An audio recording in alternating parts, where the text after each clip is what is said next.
tingkat PAUD dan juga TK. Berhadiah sepeda listrik, kulkas, sepeda gunung, dan uang tunai senilai jutaan rupiah. Pengajian Sabtu pagi tetap dilaksanakan di Balai Coklat dan tetap dimeriahkan oleh Coklat Gambus. Sabtu 5 Agustus 2023, pengajian Sabtu pagi bersama Kiai Haji Muhammad Dawami Nur Hadi mulai jam 6 pagi sampai jam 9 pagi dihadiri pula oleh Gus Ikdam, Dai Budak Kondang dari Majelis Taklim Sabilut Taubah Serengat Blitar.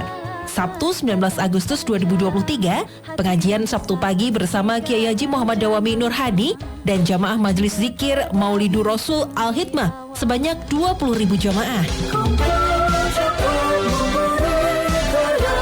Ayo berkunjung ke Kampung Coklat, Jalan Banteng Bloro, nomor 18 Plosorejo, Kademangan, Kabupaten Blitar. 9 tahun Kampung Coklat, bikin bangga Indonesia.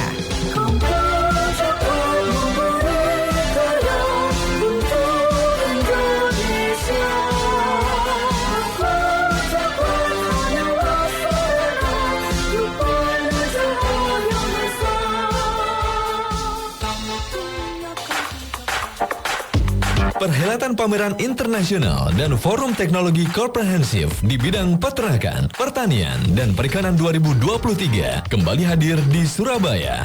Indo Livestock, Indo Feed, Indo Dairy, Indo Agrotech, Indo Vet, dan Indo Fisheries 2023 Expo dan Forum.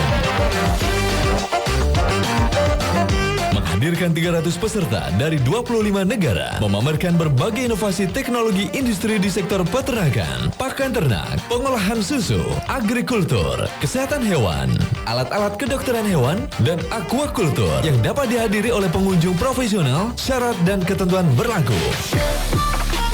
Pameran ini akan digelar di Grand City Convex Surabaya tanggal 26 sampai 28 Juli 2023. Pengunjung umum dapat hadir di acara aksi percepatan gizi seimbang untuk menikmati berbagai bazar makanan, sayuran, dan buah-buahan demi mendukung program pemerintah membangun generasi sehat, cerdas, dan berkarakter. Informasi lebih lanjut, kunjungi www.indolivestock.com.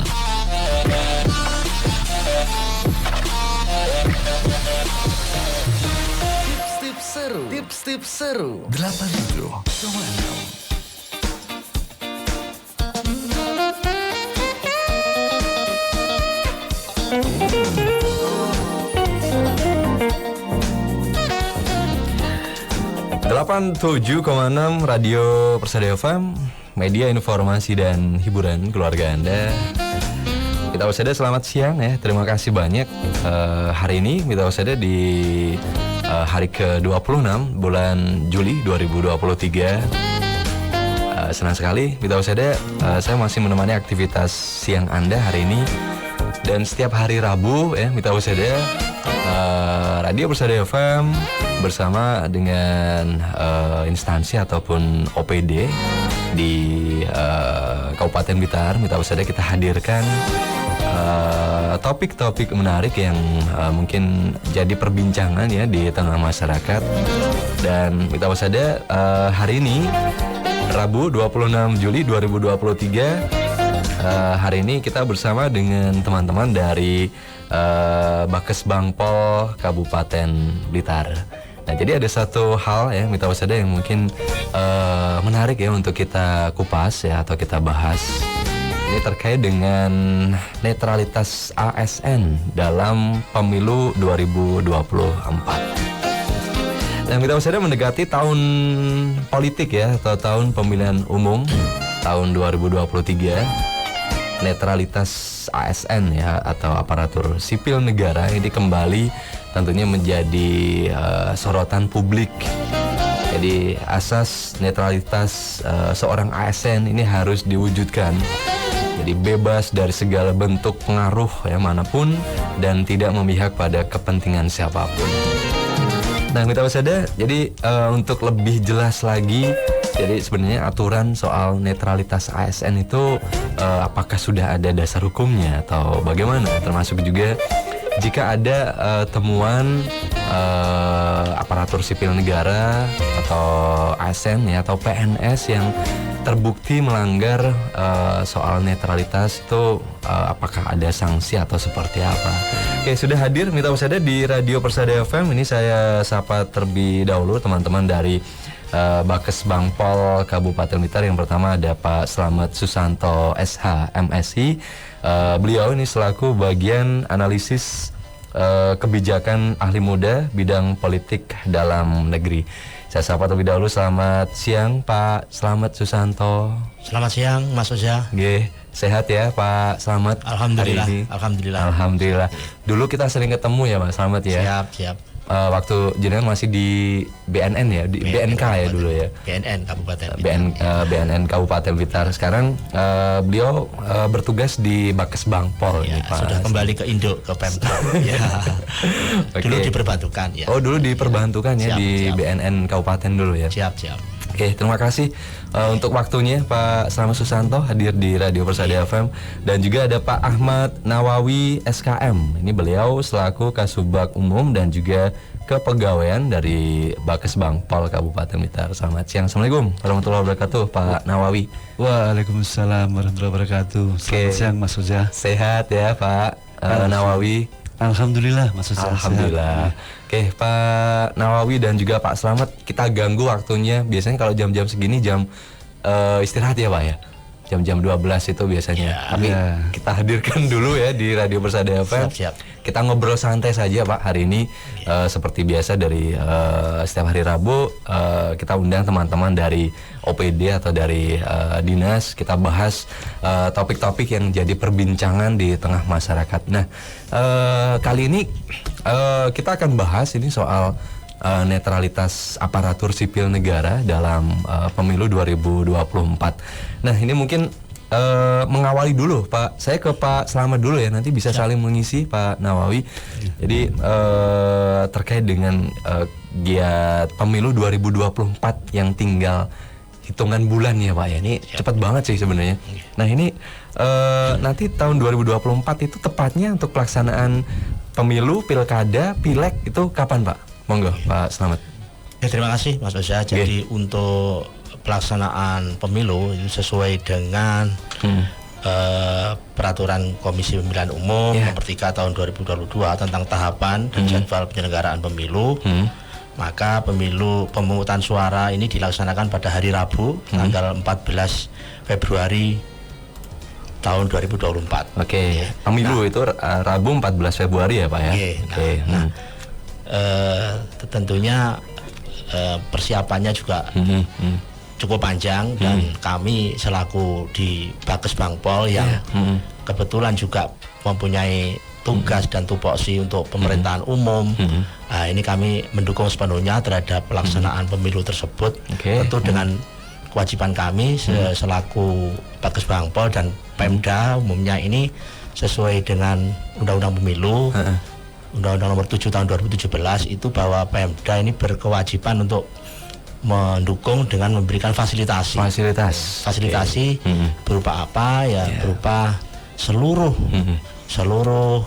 daya upaya kita, kita punya beberapa komunitas, ada FKUB, ada FKDM, ada FPK, semua kita ajak, kita libatkan untuk mendukung daripada pelaksanaan pemilu. Mendukungnya seperti apa? Tentu dengan menciptakan suasana yang kondusif.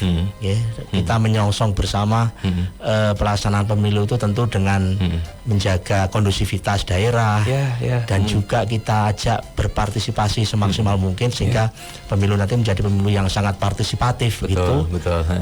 Dan tentu fasilitasi kita juga berupa koordinasi. Kita selalu mengkoordinasikan bersinergi dengan Forkopimda, dengan Forkopimcam, juga dengan stakeholder lainnya. Dan tentu kita juga membantu untuk adanya sosialisasi tentang tahapan-tahapan tersebut. Karena suksesnya pemilu itu tentu bukan hanya teman-teman dari penyelenggara saja yang berkepentingan. Kita semua juga berkepentingan, apalagi kami yang di Kesbangpol ada bidang politik dan politik dalam negeri. Itu jadi kita berkewajiban itu dan banyak sekali fasilitasinya yang sedapat mungkin kita sinergikan dengan pihak penyelenggara, termasuk juga penunjukan terhadap sekretaris PPK, PPS, gitu ya. Panwascam, kemudian juga penyediaan ruang di kantor-kantor di kelurahan, sekretariatnya, di kecamatan, gitu ya, Pak, itu ya. kan juga selalu kita selalu siap untuk mendukung terhadap pelaksanaan tersebut. Itu juga salah satu bagian juga dari pemerintah untuk mendukung, memberikan fasilitas juga untuk jalannya pelaksanaan pemilu. Termasuk ini Mas, termasuk juga kita ada sosialisasi untuk pemilih pemula karena ke sekolah-sekolah. Jadi kan pemilih yang pemula yang tentu belum pernah betul, milih belum sama pernah sekali, ini baru pertama kali. Nah, ini juga perlu kita sosialisasi sehingga harapannya mereka tidak pasif dan mereka punya atensi, punya respect terhadap pesta demokrasi ini. Itu Mas. Oke, jadi sekali lagi Mitra Pesada untuk pelaksanaan pemilu 2024 tadi disampaikan oleh Pak Slamet Susanto tanggal 14 Februari 2024. Itu Pilpres sama Pileg bareng ya Pak nanti ya? Bareng. Oke, jadi pemilihan presiden, pemilihan legislatif baik itu mulai provinsi, kota kabupaten dan juga DPD nanti juga serentak ya? Ya, serentak. Baik, tadi apabila ada pemilihan mungkin putaran kedua, apabila Pilpres putaran kedua dilaksanakan pada 26 Juni. 26 Juni jika ada 2024. nanti putaran kedua. Barangkali kan. Ya, mudah-mudahan nanti satu kali putaran aja Pak ya. Biar tenaganya nggak terkuras. Oke, jadi itu yang disampaikan sekali lagi Mitra Pesada yang kita perlu pahami dulu ya.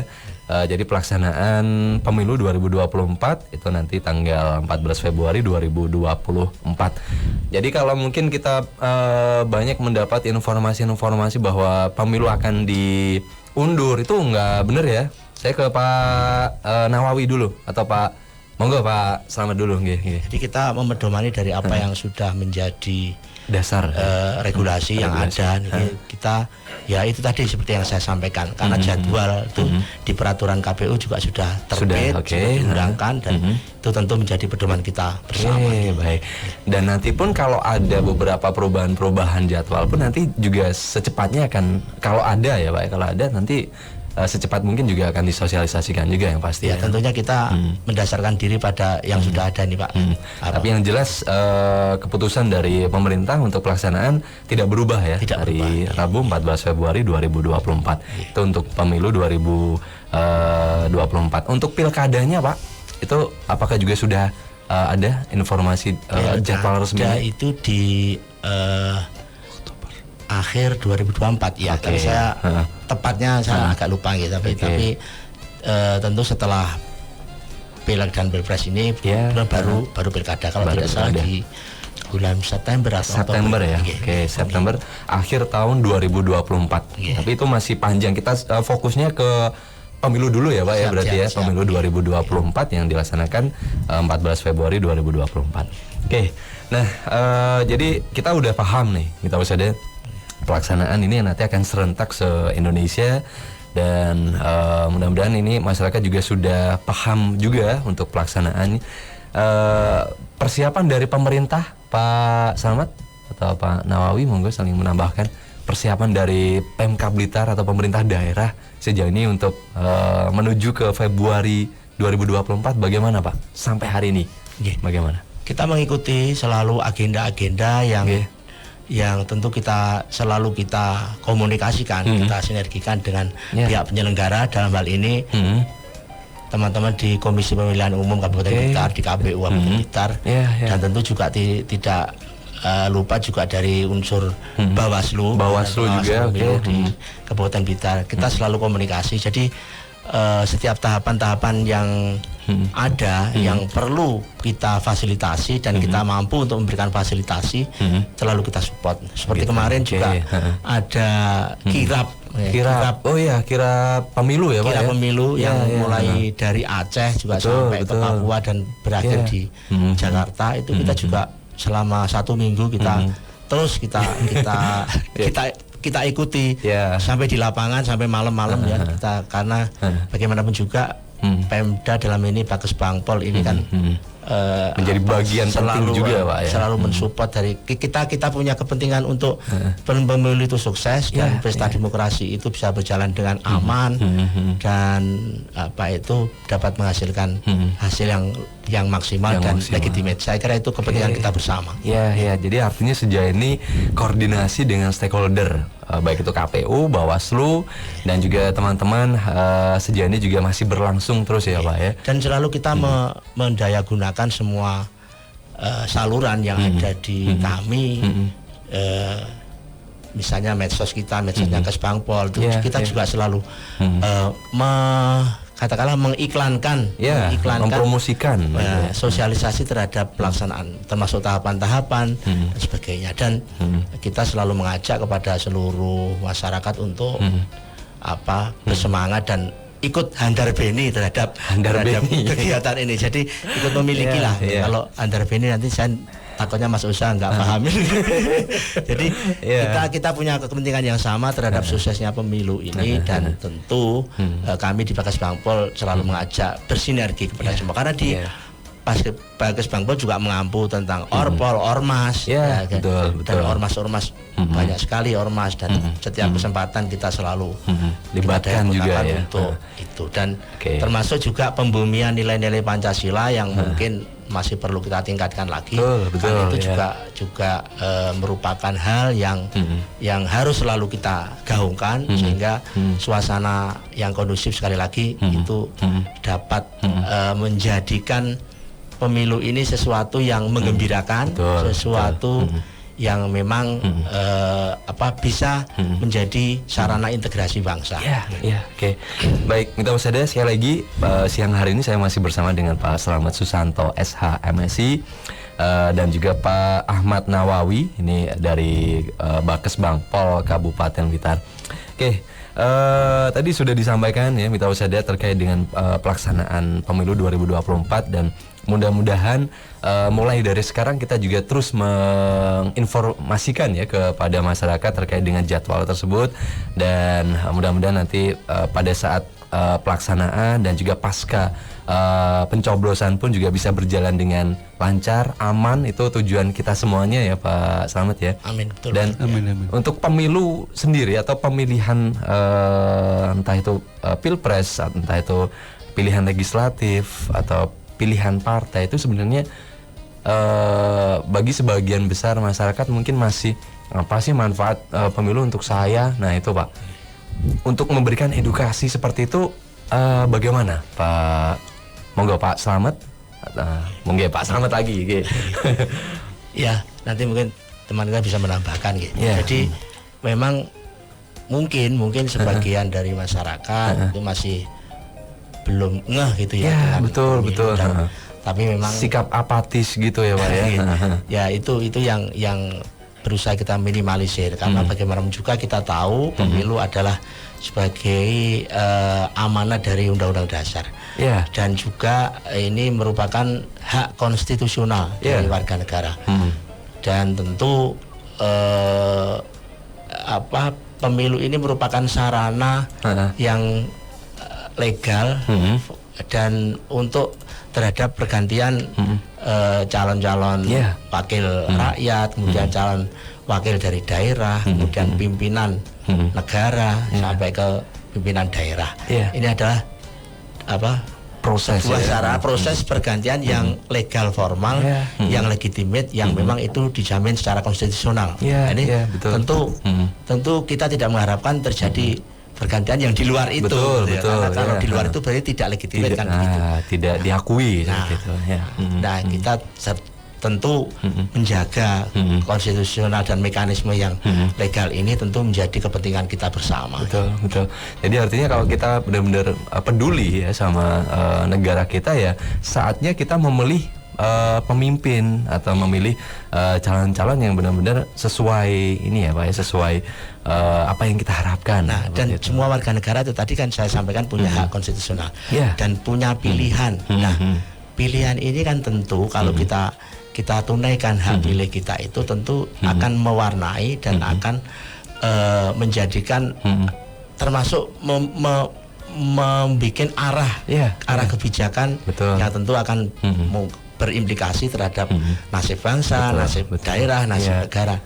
Tentu kalau itu kemudian disia-siakan, tidak digunakan, tentu kan sayang sayang sekali. Jadi sebenarnya manfaat dari pemilu itu memang luas sekali ya Pak ya kalau kita bahas. Tentu jadi kalau tidak kita yang peduli ya siapa lagi gitu ya Pak Slamet ya. Karena kita semua ini pemilik saham negeri ini kan betul. Jadi sebenarnya itu yang harus disadari semua. Gitu. Betul. Oke.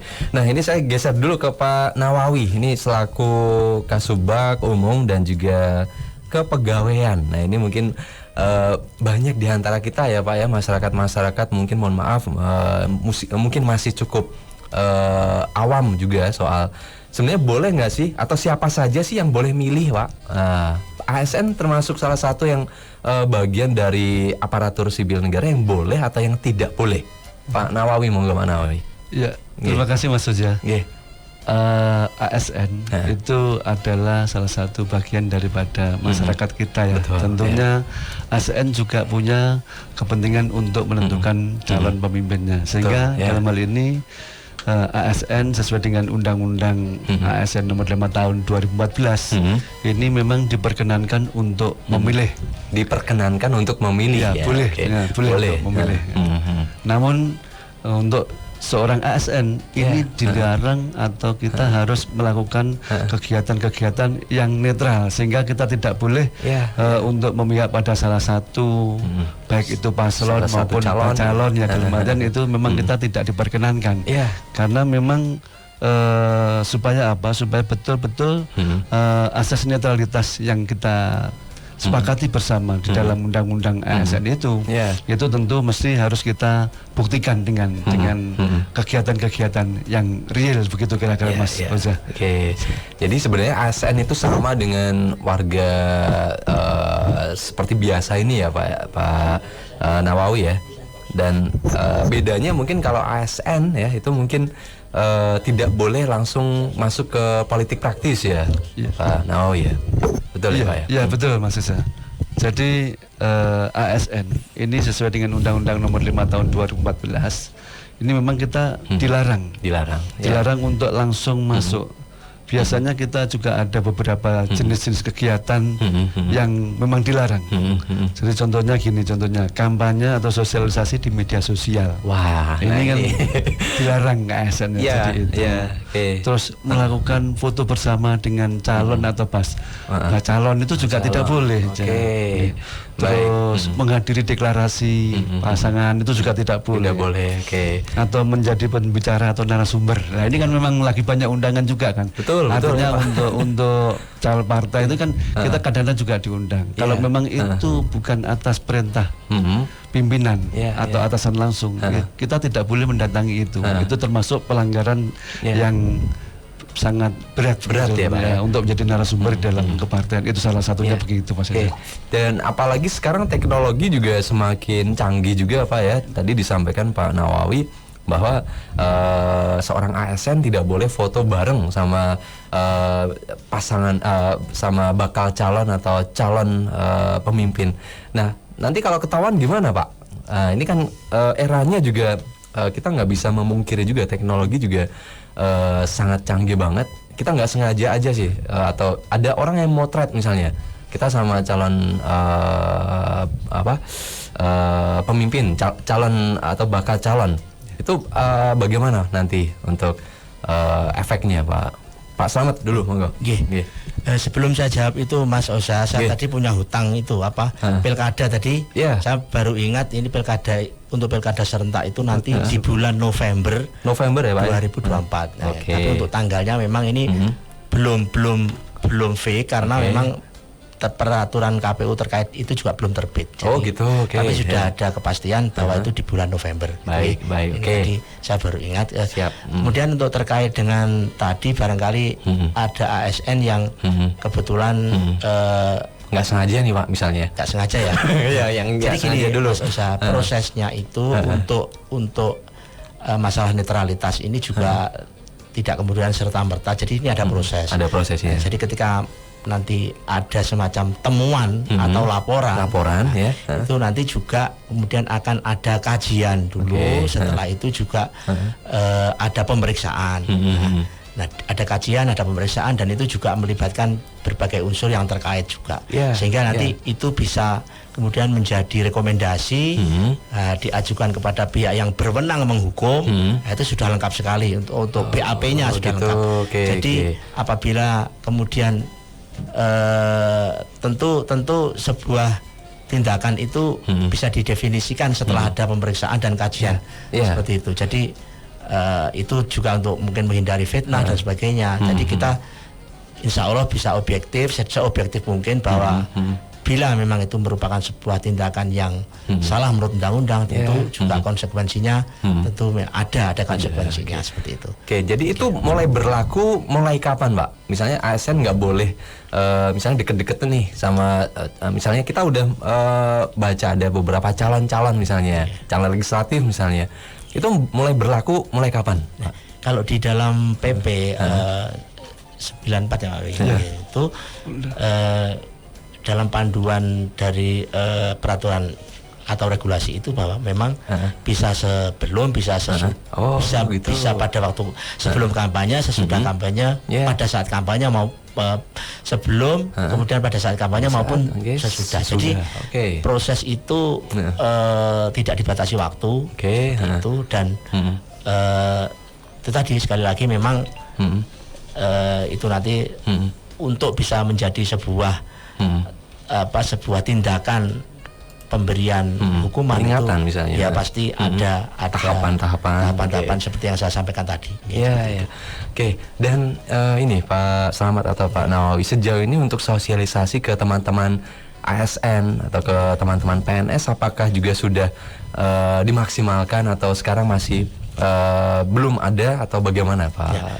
Ini terus terang ini proses Pak. Proses dan tapi proses itu sudah dimulai karena terutama yang di daerah kita di Kabupaten Blitar, di Pemkab Blitar ini sudah terbit SK Sekretaris Daerah Kabupaten Blitar, yakni surat keputusan dari Sekretaris Daerah Kabupaten Blitar.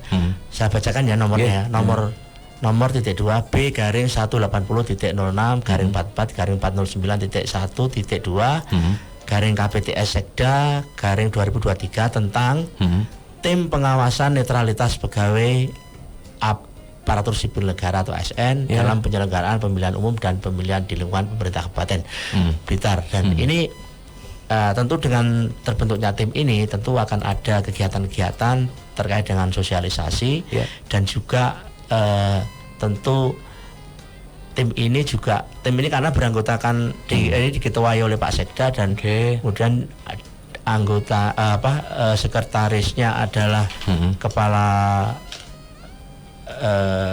BKPSDM, kemudian anggotanya ada staf ahli, kemudian juga seluruh kepala OPD, seluruh camat. Jadi kita berupaya mendorong situasi netralitas ASN ini untuk betul-betul dipahami dan kita dorong untuk itu betul-betul nanti sudah bisa dimengerti, dipahami dan juga selalu di dalam setiap kesempatan nanti akan itu selalu kita gaungkan agar kemudian harapan kita tidak ada ASN di Pemkab Blitar yang kemudian melanggar ketentuan tersebut.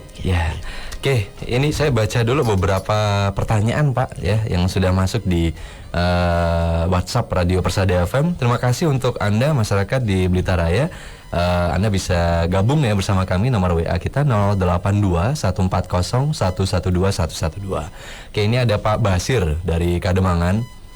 Terima kasih Pak Basir. Apa saja jenis pelanggaran netralitas yang mulai ringan sampai berat untuk ASN dalam pemilu 2024? Kita yang pertama dari Pak Basir, yang kedua ada dari Ibu Siska di Garum. Beragam pelanggaran yang dilakukan oleh aparatur sipil negara seperti kampanye, sosialisasi media sosial, mengadakan kegiatan atau deklarasi yang mengarah kepada keberpihakan kepada salah satu calon atau bakal calon, dan juga melakukan pendekatan ke parpol terkait pencalonan dirinya atau orang lain sebagai calon atau bakal calon kepala daerah. Apa langkah yang dilakukan Bakes Bangpol untuk antisipasi terjadinya permasalahan tersebut? Lalu apakah masyarakat bisa ikut melaporkan, Pak? Nah, jika ada ASN yang melakukan pelanggaran. Nah, itu dari Ibu Siska yang ada di Garung. Terima kasih. Ini pertanyaannya komplit banget ya, Ibu Siska, dan juga Pak Basir tadi. Selanjutnya dari Pak Andrian dari Sanan Kulon. Terima kasih, nomor WhatsApp 553. Jika memang benar ada aparatur sipil negara di wilayah kita yang tidak netral, sanksi yang terberat yang diberikan oleh Pemda apa ya Pak ya kira-kira? Nah, ini pertanyaan bagus-bagus Pak. Monggo, ini bisa saling melengkapi ya Pak Nawawi dan juga Pak Slamet. Tadi yang pertama soal jenis pelanggaran netralitas yang paling ringan sampai yang paling berat Pak. Terima kasih Mas Pak Basir. Pak Basir ya. Jadi kita ada beberapa 16 tadi ya kegiatan pelanggaran tuh banyak. Itemnya ada 16. Jadi kalau dibaca di sini kira-kira sampai subuh nanti Mas. Jadi, artinya begitu. Tapi paling tidak kami punya ada peraturan pemerintah nomor 53 tahun 2010. Di situ ada 2 bagian sanksi. Yang pertama itu sanksi hukuman sedang, disiplin sedang. Itu salah satunya adalah penundaan kenaikan gaji berkala selama 1 tahun. Wah, itu yang ringan padahal itu ya Pak. Sedang ini. Yang sedang. Ya, jadi penundaan kenaikan pangkat selama 1 tahun. Penurunan pangkat setingkat lebih rendah selama 1 tahun. Itu yang sedang. Jadi kalau kita melanggar ada beberapa item itu, jelas kita akan kena sanksi-sanksi itu. Yang kedua, sanksi hukuman disiplin berat. Penurunan pangkat setingkat lebih rendah selama 3 tahun. Waduh, lebih lama lagi Pak ya. 3 tahun ya. Termasuk pemindahan dalam rangka penurunan jabatan setingkat lebih rendah. Jadi dipindah, dimutasikan, diturunkan pangkatnya. Baik. Pembebas tugasan dari jabatan. Ini yang poin yang ketiga. Yang terakhir adalah pemberhentian dengan hormat tidak atas permintaan sendiri PNS. Jadi dihentikan tanpa permintaan. Ini langsung diberhentikan. Itu yang hormat. Paling terberat ya Pak ya. Paling terberat itu. Jadi itu nggak main-main Pak sebenarnya ya. Kalau kita tadi berdasarkan SK-nya ini ya Sekda ya Pak ya. Itu sudah disampaikan. Peraturan pemerintah ini sudah. Sudah peraturan pemerintah. Jadi bukan Pak Sekda lagi dalam artian. Terus yang terkait dengan itu terus apakah tadi disampaikan oleh Ibu Siska? Apa? Soal seperti kampanye, sosialisasi media sosial, mengadakan kegiatan atau deklarasi yang mengarah kepada keberpihakan kepada salah satu calon, itu bagaimana Pak itu Pak? Itu adalah jenis-jenis kegiatan yang melanggar. Jadi tentunya salah satu jenis kegiatan yang melanggar. Tentunya ini kita sudah sosialisasikan Bapak Mas Soja. Sesuai sama dengan Pak Slamet tadi, untuk langkah-langkah sosialisasi kita jelas. Jadi netralitas itu sudah dimulai bulan tanggal 16 Mei kemarin insya Allah itu kita di Surabaya sudah bersama dengan Bawaslu Provinsi. Ini kita sudah dilakukan sosialisasi terkait netralitas ASN, aparatur sipil negara. Itu yang selanjutnya tentu terbit daripada surat keputusan Bapak Sekda tadi. Ini sudah ada tim yang mana pelindungnya Ibu Bupati, wakilnya Pak Wakil Bupati, sekretarisnya Pak Sekda sendiri, dan pengawasnya itu seluruh kepala OPD yang ada di Kabupaten Blitar, juga seluruh camat, sehingga sangat detail sekali sampai dengan tingkat kecamatan. Tentunya untuk akses pelaporan juga sudah bisa mengarah kepada situ, karena sebagai tim pengawasan tentunya paling bawah adalah Pak Camat. Tentunya nanti masyarakat ada pelanggaran itu tentu mesti bisa lapornya ke Camat atau ke stakeholder yang lainnya ke Bawaslu. Ini kan juga ada namanya Panwascam Pak Menteri. Ada namanya Panwascam. Jadi di sana tentu nanti masih akan dikaji Pak. Sesuai dengan apa yang disampaikan Pak Slamet tadi akan dikaji. Apakah betul, apakah ini fitnah lah sebagainya itu. Jadi ada proses verifikasi dulu ya Pak ya, tidak langsung dari teman-teman yang tadi sudah dibentuk langsung dilakukan tindakan gitu, tapi yang jelas ada proses dulu sebelum nanti dilakukan itu tadi, apakah memang yang bersangkutan benar-benar melakukan tindakan tersebut atau tidak gitu ya Pak ya. Jadi artinya masyarakat boleh Pak ya ini lapor ya Pak ya? Boleh. Dari mulai kecamatan, terus juga mungkin dari sampai dengan tingkat kabupaten. Kalau ke Bakes Bangpol nanti kita lapornya ke mana Pak? Langsung ke Pak Slamet atau Pak Nawawi? Jadi kan tadi anggota tim pengawasan tadi kan seluruh kepala OPD. Jadi monggo mana yang kira-kira nanti bisa sebagai tempat untuk menerima pengaduan. Saya kira di mana saja bisa monggo, dan ada juga stakeholder yang khusus bidang itu seperti Bawaslu, Panwascam dan sebagainya. Dan tadi kalau ada pertanyaan terberatnya sanksinya apa, itu tadi adalah pemberhentian. Ini udah sanksi yang paling berat sekali Pak ya bagi ASN ya. Oke. Dan ini artinya juga berlaku bukan hanya untuk PNS saja, tapi CPNS juga berlaku ya Pak ya? ASN itu meliputi PNS, CPNS dan P3K. P3K juga masuk ASN Pak? Iya betul. Kalau yang teman-teman honorer atau THL itu belum masuk ASN. Oh belum ya Pak ya berarti ya? ASN. Berarti ya kembali lagi kalau itu ya Pak ya nanti. Sanksinya mungkin apakah juga ada sanksi mungkin untuk? Ya tentu karena bernaung di bawah pemerintah daerah, tentu juga tentu akan diberikan sanksi yang sesuai dengan kesalahannya, dan harapan kita juga karena organ menjadi salah satu bagian dari organ Pemda, tentu harapan kita juga harus netral, walaupun nanti untuk pemberian hukuman tentu dasar hukumnya tentu berbeda dengan ASN karena dia belum ASN, tapi spirit kenetralan dan keprofesionalitasan itu tentu sama juga. Oke, Mitra Usada, sekali lagi siang hari ini saya masih bersama dengan Pak Slamet Susanto SH MSI. Beliau ini selaku bagian analisis kebijakan ahli muda bidang politik dalam negeri, dan juga ada Pak Ahmad Nawawi SKM, Kasubag Umum dan juga Kepegawaian dari Bakesbang Pol Kabupaten Blitar. Oke, kalau kita berkaca dari evaluasi Pak Slamet dan juga Pak Nawawi dari gelaran pemilu sebelumnya tahun 2019 ya berarti ya, itu evaluasi yang dilakukan oleh pemerintah daerah tentunya untuk tahun depan, tahun 2024, biar hal-hal kegiatan-kegiatan yang dulu pernah ini masuk pelanggaran, kita antisipasi sekarang ini sudah mulai dilakukan ya Pak? Ya tentu kita tahu ya Mas, bahwa pengalaman adalah guru yang paling baik. Betul, ya. Jadi harapan kita hari ini lebih baik dari kemarin, besok lebih baik dari hari ini. Tentu seperti itu yang kita sepakati, dan termasuk dalam kaitan dengan penyelenggaraan pemilu ini. Sedapat mungkin kita meminimalisir pelanggaran, dan tentu kita juga mengupayakan dari pelaksanaan itu betul-betul bisa lancar tanpa hambatan yang berarti, dan tentu itu menjadi tugas kita bersama. Dan saya kira Pemkab Blitar sudah akan bertekad untuk outload all di dalam betul-betul mendukung terhadap kelancaran, kesuksesan pelaksanaan pemilu dan pilkada serentak 2024. Saya kira itu. Oke. Kalau tahun 2019 kemarin untuk angka partisipasi kita masyarakat di Kabupaten Blitar, data evaluasinya seperti apa Pak?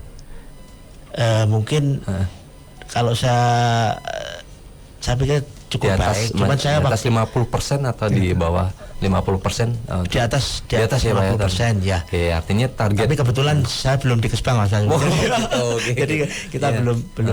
Tapi saya kira juga kalau di Kabupaten Blitar pasti partisipasinya cukup baik. Dan tadi sedikit saya tambahkan dari apa yang sampaikan teman kita Pak Nawawi bahwa PP 53 tadi ya, kemudian sudah terbit juga PP 94 tahun 2021 berapa? 21 PP peraturan pemerintah 2014 ya, 2014. Oh 2014 ya. PP berapa?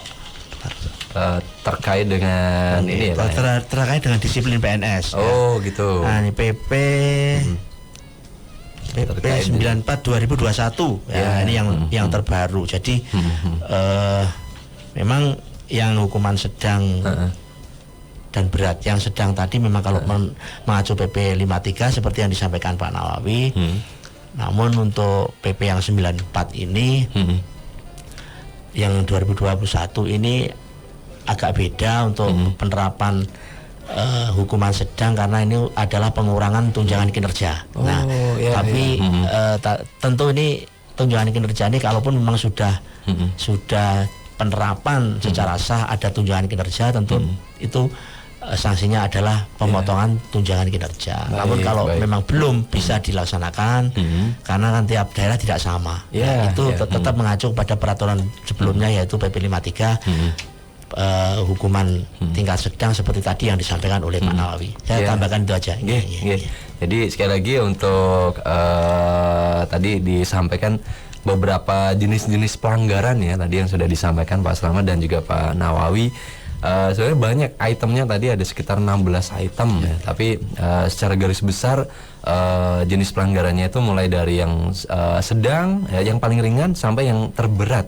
Jadi yang paling berat itu sampai pemecatan ya sebagai aparatur sipil negara. Wah ini eman-eman ya Pak. Oke, Mitra Pesada luar biasa, terima kasih untuk Anda yang sudah bergabung ya bersama kami di siang hari ini. Saya masih bersama dengan teman-teman dari Bakes Bangpol Kabupaten Blitar. Netralitas ASN dalam pemilu 2024. Harapan kita semuanya mudah-mudahan nanti bisa berjalan dengan lancar ya. Dan sekali lagi tidak ada PNS atau tidak ada ASN yang melanggar aturan tersebut. Oke, Pak. Mungkin ada closing. Pak Slamet nanti sambung sama Pak. Terima kasih Mas Oza dan juga saya sampaikan terima kasih kepada seluruh masyarakat, utamanya di Kabupaten Blitar yang mengikuti bersama kita di siang hari ini. Dan harapan kami yang pertama adalah mari kita songsong pelaksanaan pemilu 2024 nanti dengan penuh kesukacitaan, dengan penuh semangat, dan kita gunakan hak pilih kita karena hak pilih kita adalah hak konstitusional kita yang akan turut memberikan arah kepada kebijakan dan tentu juga nasib dan kesejahteraan kita bersama. Itu pertama. Kemudian yang kedua, kami juga harapkan selaku Bakes Bangpol kita mengharapkan seluruh stakeholder yang ada, baik ormas, orpol, tokoh agama, tokoh masyarakat, stakeholder yang lain, mari kita ciptakan suasana yang kondusif, yang tentu harapan kita bahwa kita menyongsong pemilu itu dengan penuh kesukacitaan tadi, tentu menghindari hal-hal yang kira-kira bisa memperkeruh suasana yang akan mempengaruhi dari kondusivitas. Misalnya seperti ujaran kebencian, kemudian saling sikut, kemudian beda pilihan, kemudian gitu ada apa itu sampai akhirnya ada konflik dan sebagainya. Itu yang harus selalu kita jaga. Dan tentu bersama Bakes Bangpol mari kita bersinergi untuk mewujudkan kondusivitas daerah agar pelaksanaan pemilu nanti bisa berjalan dengan lancar dan baik. Dan yang terakhir, harapan kita mungkin kepada ASN, Pemkab Blitar, mari kita sebagai ASN yang fungsinya kita adalah sebagai salah satu pelayan publik dan perekat persatuan dan kesatuan bangsa, tentu kita harus netral dan profesional di dalam mengabdi kepada kepentingan bangsa dan negara. Itu saja, terima kasih. Baik, terima kasih Pak Nawawi, monggo ingin menambahkan. Terima kasih Mas Oza. Harapan saya dari Bakes Bangpol tentunya ini. Tentunya yang pertama pada ASN kita yang ada di lingkup Kabupaten Blitar. Datanya berapa Pak ASN di Kabupaten Blitar? Kurang lebih sekitar 10.000. Banyak ya Pak ya? Jadi banyak. Karena itu, maka dari itu ya tentu kita sangat berharap supaya terjadi netralitas yang benar. Karena apa? Pemilu ini adalah hajat negara yang paling besar. Dia dibiayai triliunan. Kalau kita tidak netral, tentunya nanti rusaklah seluruh kegiatan itu. Itu harapan saya yang pertama. Yang kedua kepada masyarakat tentunya ini dan seluruh stakeholder yang ada. Mari kita laksanakan pemilu ini dengan jurdil, jujur dan adil. Satu itu. Yang kedua, hindari money politik.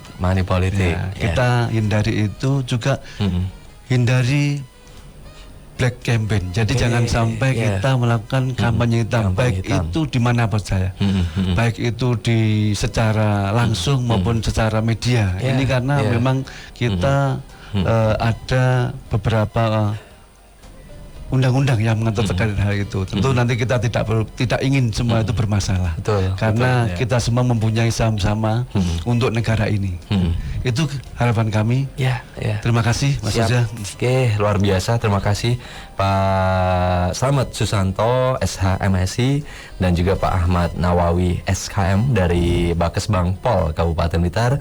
Jadi sekali lagi minta pesada untuk pelaksanaan pemilu 2024 ya, perlu kita tegaskan sekali lagi, nanti akan dilaksanakan hari Rabu 14 Februari 2024. Jadi silahkan ya, Anda bisa mulai mempersiapkan diri karena pemerintah dan juga teman-teman dari KPU, dari Bawaslu sekarang juga masih terus bekerja ekstra ya untuk menyiapkan gelaran pesta demokrasi terbesar di Indonesia nanti akan dilaksanakan 14 Februari 2024. Oke, terima kasih sekali lagi Pak Slamet. Terima kasih Pak Nawawi. Nanti mungkin jelang pelaksanaan nanti kita bisa ngobrol lagi ya Pak ya. Siap. Kita selalu Mungkin siap. sebelum itu kita bisa persiapan. Siap. Oke, kalau mungkin kita tidak bisa menghadirkan, mungkin kita bisa by phone saja juga. Siap. Bisa ya Pak. Selamat ya. Oke, selamat siang. Terima kasih Mas. Terima kasih, Sama-sama Mas. Pak Slamet dan juga Pak Nawawi. Selamat siang. Assalamualaikum warahmatullahi wabarakatuh. Waalaikumsalam warahmatullahi wabarakatuh. Baik, mitra pesada, demikian ya dialog bersama OPD dan siang hari ini bersama dengan Bakes Bangpol Kabupaten Blitar. Kita masih bahas ya terkait dengan netralitas ASN jelang pemilu 2024. Dan mitra pesada, terima kasih sekali lagi. Anda bisa kembali mengakses ya dialog siang hari ini di media sosial YouTube Radio Persada FM, LPPL Persada FM Blitar. Oke, saya lanjutkan untuk program tips-tips seru sampai nanti jam 2 siang.